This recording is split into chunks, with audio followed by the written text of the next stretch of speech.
विश्व के सभी देशवासियों को नमो बुधाय, जय भीम। आइए हम सुमित रतन से जानें बुद्ध पूर्णिमा कैसे मनाते हैं। चलिए देखते हैं। मैं बौद्ध भिक्षु सुमित रतन। आगे 5 मई 2023 आ रहा है। पूरी दुनिया के बौद्धों का ये सबसे बड़ा त्योहार है।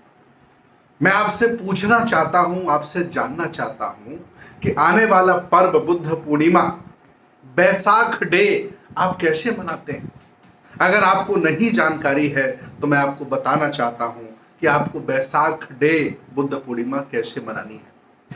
भारतीय इतिहास में जैसी की मान्यता है कि बुद्ध पूर्णिमा के दिन तथागत भगवान, इसी पूर्णिमा के दिन उन्हें संबोधि प्राप्त हुई थी और इसी पूर्णिमा के दिन उनका महापरिनिर्वाण हुआ था। ये अपने आप में बहुत बड़ी बात है, बहुत बड़ी घटना है।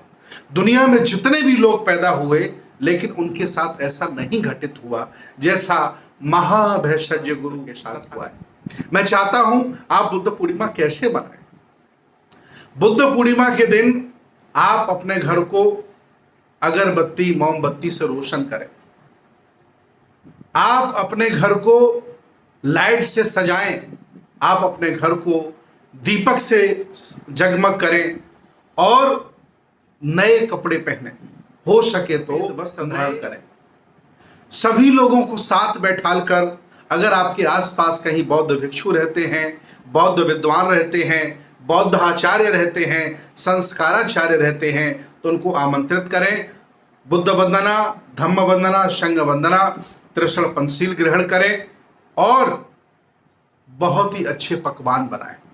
इतना ही नहीं, आप जैसा कि बौद्धों में परंपरा है, आप खीर भी बनाएं और खीर बहुत अच्छी बनाएं और खीर बना करके स्वयं उसको खाएं और आस-पास जो लोग आपकी बुद्ध पूर्णिमा में शामिल नहीं हुए हैं, आप शामिल नहीं हुए हैं, उनके घर वो खीर देने जाएं।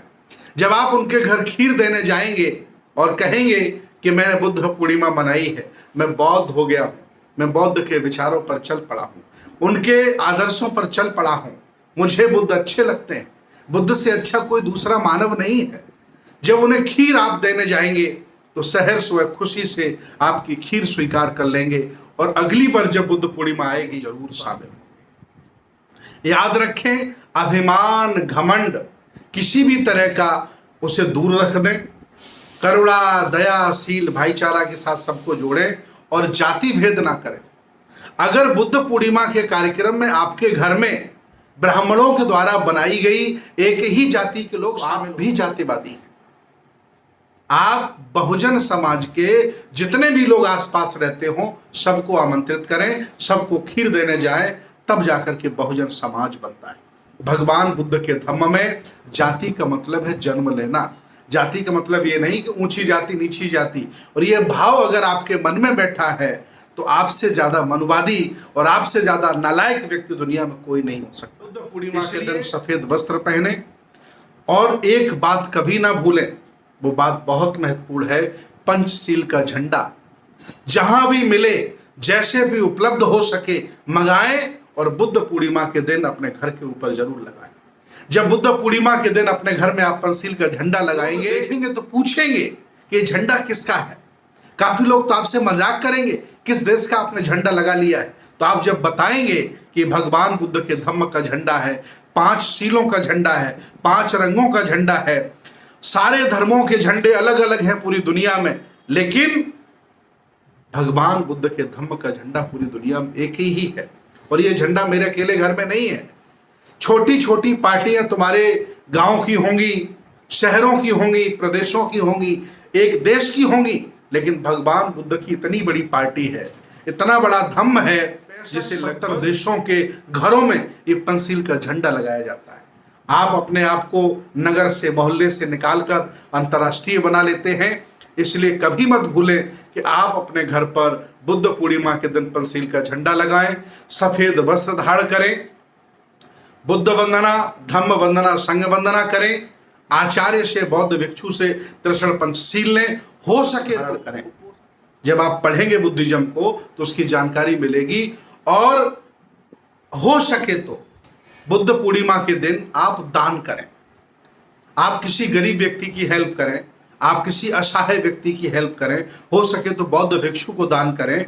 ये जब आप ऐसा करेंगे, सबको जोड़ने का भाव रखेंगे, तो मैं दावे के साथ कहता हूं आपके गांव में, आपके मोहल्ले में, आपके शहर में एक भी घर ऐसा नहीं होगा जिस घर में वो लोग बुद्ध पूर्णिमा को नहीं मनाएंगे, बैसाख डे को नहीं मनाएंगे। ये भारत के लिए, हम सब के लिए बहुत ही गौरव का दिन है, बहुत ही गौरव का विषय है। बुद्ध भारत में उन्होंने हमको ज्ञान दिया, और सोचिए वो घी हमने बिसरा दिया। आज हम डालडा खा रहे हैं, आज हम रिफाइंड खा रहे हैं। घी खा रहा है जापान, घी खा रहा America, Australia, Germany, France, Korea, Thailand. भगवान बुद्ध के दर्शन से देखिए जापान कहां चला गया। होंडा, टोयोटा, निकॉन, सोनी कंपनियां बनाकर के पूरी दुनिया को अपने सामान बेच रहा है, और हम अंधविश्वास पाखंड में जकड़े हैं। आओ हम गर्व से कहते हैं कि हम बौद्ध हैं, बौद्ध लिखें, बौद्ध बने, बौद्ध दिखें। व्यवहार से, आपके पहनावे से दिखना चाहिए कि आप बौद्ध हैं, बुद्ध के अनुयायी हो गए। अगर ऐसा नहीं दिखता है तो ये धोखा है। और याद रखना, बाबा साहब का दिया हुआ सब कुछ आपने ले लिया, चाहे आरक्षण हो, चाहे स्वच्छ पानी हो, चाहे कुर्सी हो, चाहे मान सम्मान हो, लेकिन बाबा साहब का दिया हुआ धम्म अभी तक आपने स्वीकार नहीं किया। ऐसा अन्याय आप क्यों कर रहे हैं? इसलिए बहुजन समाज के लोगों, ध्यान से सुनो, एक बार फिर आपसे कह रहा हूं कि जो सम्मान छाया में आपको मिल जाएगा, दुनिया में कोई नहीं दे सकता।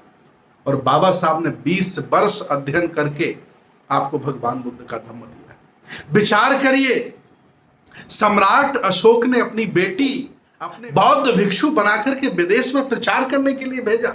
आज दिन तक इस भारत में दूसरा कोई सम्राट अशोक पैदा नहीं हुआ। कितना बड़ा गौरव है ये।